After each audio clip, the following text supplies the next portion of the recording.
Hi guys!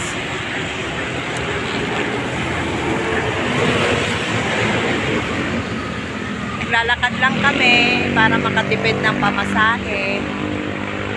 So, nandito kami sa Magsaysay. At exercise na rin.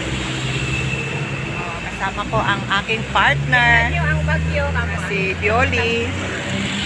So, ang sitwasyon dito ngayon guys, sa Baguio City, ang bagyong Christine, ay ito ang kalagayan ngayon. Ayan. Madilim. Foggy. Doon.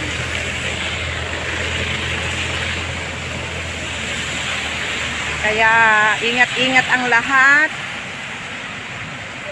So far dito sa Baguio guys ay maganda naman po ang kalagayan namin. Awa ng Panginoon, at kanina pinag-pray namin ang Bicol kasi grabe ang nangyari sa kanila doon. Pero so far ngayon guys dito sa Baguio, from last night, signal number 3 dito sa Benguet.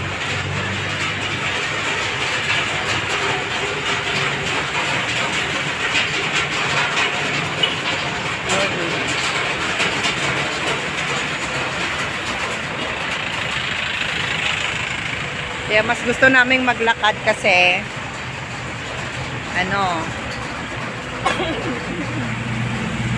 exercise na namin. Di maghapon kami sa office na nakaupo.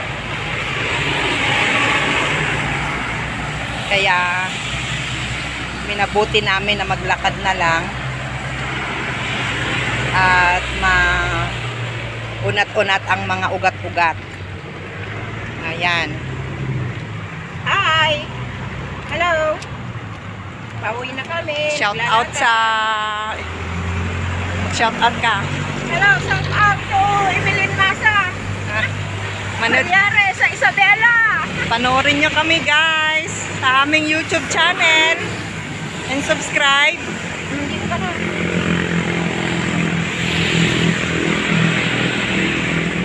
So, andito na tayo guys sa Lower Magsaysay.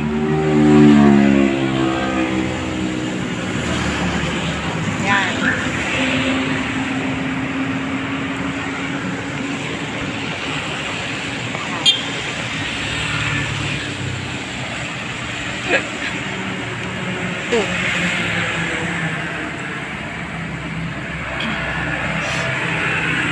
Buti na lang guys dito sa Baguio, hindi siya ganong malakas ang ulan. Hindi rin siya mahangin ng malakas.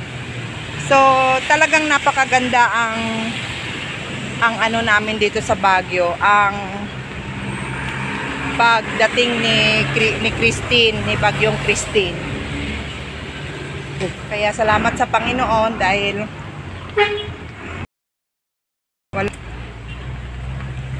kaninang umaga nagumpisa yung ulan dito, pero ganito lang siya.